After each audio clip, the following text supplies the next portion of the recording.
Hello दोस्तों, क्या हाल चाल। बढ़िया एकदम।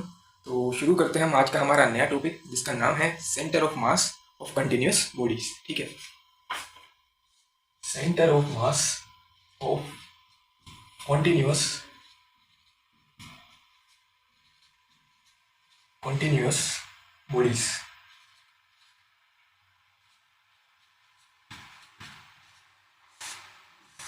तो ये आज का हमारा टॉपिक रहने वाला है।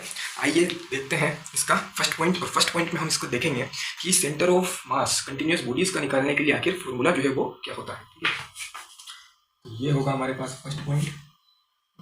फॉर्मूला जो है वो इसका होता है एक्स सेंटर ऑफ मास अगर है तो वो निकालते हैं हम integration of X T M divided by integration of D M. ठीक है, इसको कुछ ऐसे भी हम यहाँ पे रिप्रेजेंट कर सकते हैं कि डी एम को अगर बहुत सारे हमारे पास डी एम है उसका अगर हम इंटीग्रेशन कर दे तो वो जो है हमारे पास एम निकल के आएगा। तो ये जो है वो मेन फॉर्मूला होता है जो कई सारे न्यूमेरिकल्स हमारे सोल्व कर देता है।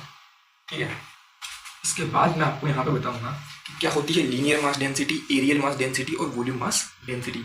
ठीक है, ये भी जो है वो कई बार हमारे पास यहाँ पर काम में आता है। ठीक है, एक होता है हमारे पास यहाँ पे लेमडा, जो होती है हमारे पास linear mass density. Linear mass density, इसका फॉर्मूला हमारे पास यहाँ पर होता है मास पर यूनिट लेंथ।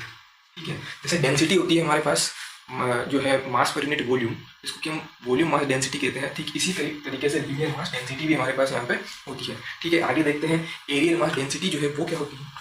तो ये जो है वो हमारे पास यहाँ पे आ जाती है। एरियल मास डेंसिटी को सिग्मा से रिप्रेजेंट करते हैं। ये होगी हमारे पास एरियल मास डेंसिटी। ठीक है, एरियल मास डेंसिटी ये होती है हमारे पास मास पर यूनिट एरिया। ठीक है, आगे हम चलते हैं हमारे पास वॉल्यूम मास डेंसिटी, जिसको कि हम रो से रिप्रेजेंट करते हैं। वॉल्यूम मास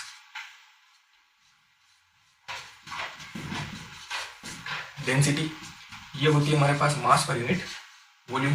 ठीक है, तो ये जो है वो हमारे पास सेकंड पॉइंट हो गया।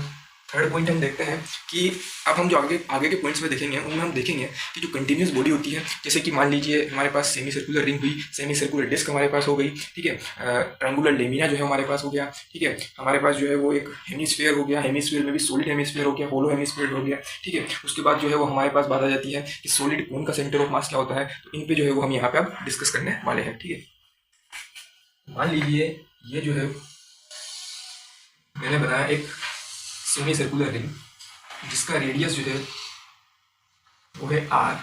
यहाँ पे मैं लिख रहा हूँ semi circular ring. Semi circular ring का सेंटर ऑफ मास का जो फॉर्मूला होता है वो होता है हमारे पास 2r/π।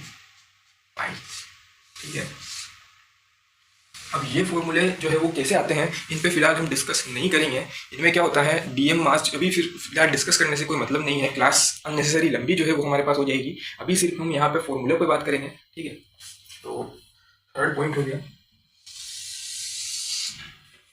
फोर्थ में जो है वो मैं यही बना देता हूँ फोर्थ पॉइंट। अब हमारे पास आ जाती है सेमी सर्कुलर डिस्क।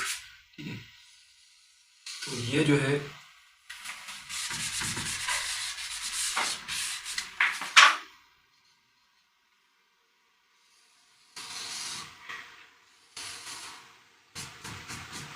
इसका रेडियस वही आर जो है वो हमारे पास हो जाएगा।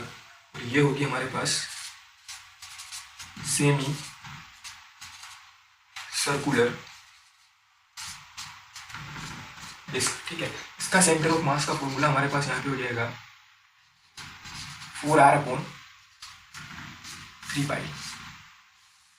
ठीक है, 4r/3π। अगला हमारे पास कंटिन्यूस बॉडी आता है फिफ्थ नंबर ट्रायंगुलर लेमिना। ठीक है, ट्रायंगुलर लेमिना कुछ ऐसा होता है जिसकी हाइट अगर h है, ये हो गया हमारे पास ट्रायंगुलर लेमिना। ठीक है, इसका सेंटर ऑफ मास जो है वो होता है हमारे पास कैपिटल H/3। ठीक है, अगला कंटिन्यूस बॉडी हमारे पास यहाँ पे आ जाता है एनुलर डिस्क। ठीक है, एनुलर डिस्क जो है वो कुछ ऐसा होता है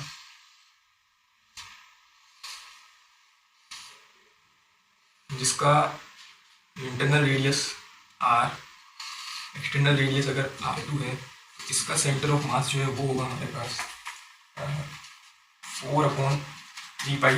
जिस तरह यहाँ पर है 4/3 पाई, r की जगह यहाँ आ जाएगा r2³ minus r1³ divided by r2² minus r1²। ये जो है वो हमारे पास सेंटर ऑफ मास आ जाता है एक एनुलर डिस्क का। यहाँ आप लिख सकते हैं एनुलर डिस्क, ठीक है।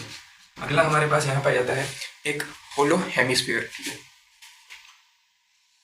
ये हो गया हमारे पास एक होलो हेमिस्फीयर जिसका रेडियस r, इसका सेंटर ऑफ मास यहाँ पे हमारे पास होगा, ये हो गया हमारे पास, ठीक है, होलो हेमिस्फीयर। और इसका सेंटर ऑफ मास हमारे पास यहाँ पे आ जाता है r/2। अगला हमारे पास कंटिन्यूस बॉडी आता है सॉलिड हेमिस्फीयर। यहाँ पे मैं नाम लिख देता हूँ इसका, होलो हेमिस्फीयर,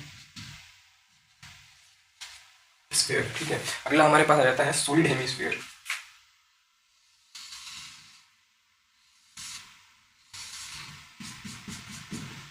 इसका रेडियस कैपिटल R, इसका सेंटर ऑफ मास हमारे पास यहाँ पर जाएगा 3r/8,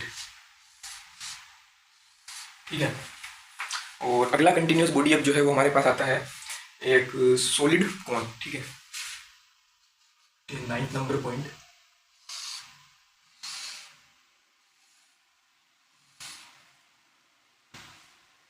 इसका हाइट h अगर हम लें तो इसका सेंटर ऑफ मास का फॉर्मूला बनेगा बच्चों h/4। ट्राइंगल में h/3 हमने देखा, यहाँ पर होगा h/4, ठीक है। ये हो गया हमारे पास यहाँ पे सॉलिड कोन, ठीक है। तो ये जो है हमारे पास सेंटर ऑफ मास जो है वो मैंने आपको सारे बता दिए हैं लगभग जिनके रिलेटेड जो है वो क्वेश्चंस पूछ लिए जाते हैं, ठीक है।